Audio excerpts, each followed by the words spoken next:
Hi, my name is Jason Duran, and I will be talking about the safety of the sport American football. Picture yourself standing on the sideline of a football game, and it is a humid night of Friday night high school football. Players are tired, hitting hard, communication drops.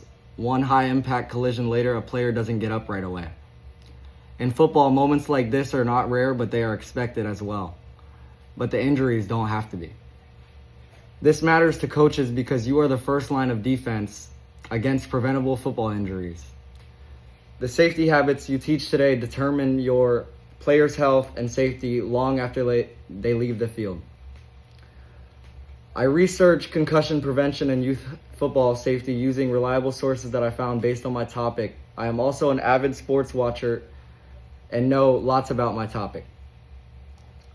Coaches and leagues should take greater responsibility for preventing football-related injuries because of the serious risk of concussions and other injuries that can be reduced through safety training, play calling, and education programs.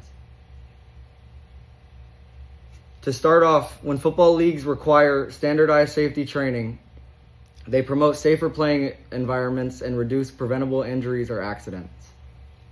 According to McKinsey, quote unquote, the NFL USA football partnership that teaches proper tackling technique and MTBI education targeted at youth leagues. This demonstrates the NFL's influence on play among children and adolescents and illustrates the intended application of the risk frame to these age groups. This piece of evidence supports my point because it shows that when leagues provide structured safety like proper tackling techniques and concussion education, players learn safer strategies that reduce the chance of preventable injuries. It proves that standardized training programs are already being used to successfully make youth football safer. To continue, coaches can prevent many head and spinal injuries by using play calls that avoid unnecessary high-impact contact with other players. Said in an article by Urban, the objective of this study was to develop and pilot test an evidence-based intervention aimed to reduce head impact exposure in youth football practices. The study shows that when coaches use evidence-based practice strategies, they can directly lower how much head impact players experience. This proves that safer play calling and practice design can be meaningfully reduce the risk of serious injuries. Furthermore, teaching players and parents about injury prevention creates a culture of safety on and off the field. The study by Grunstein says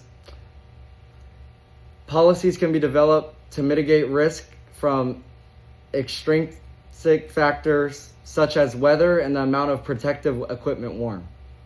In other words, this piece of evidence by Grunstein shows that when players and parents understand safety policies, like adjusting equipment or recognizing dangerous weather, they can take active steps to reduce risk.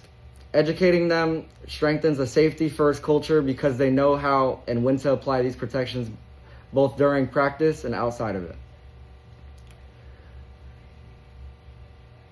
In conclusion, strong safety measures in youth football like consistent safety training, smarter play calling, and proper education for players and parents can greatly reduce preventable head, spine, and heat-related injuries. In summary, standardized safety training helps players learn proper techniques that lower the risk of preventable injuries. Safer play calling and evidence-based practice strategies reduce unnecessary head and spinal impacts. Educating players and parents about safety policies builds a culture that prevents injuries on and off the field. As coaches, you have the power to shape a safer future for every athlete that you train. Prioritize safety in every drill, every practice, and every game because your choices can protect a player's health for the rest of their life. Thank you for listening. Have a good one.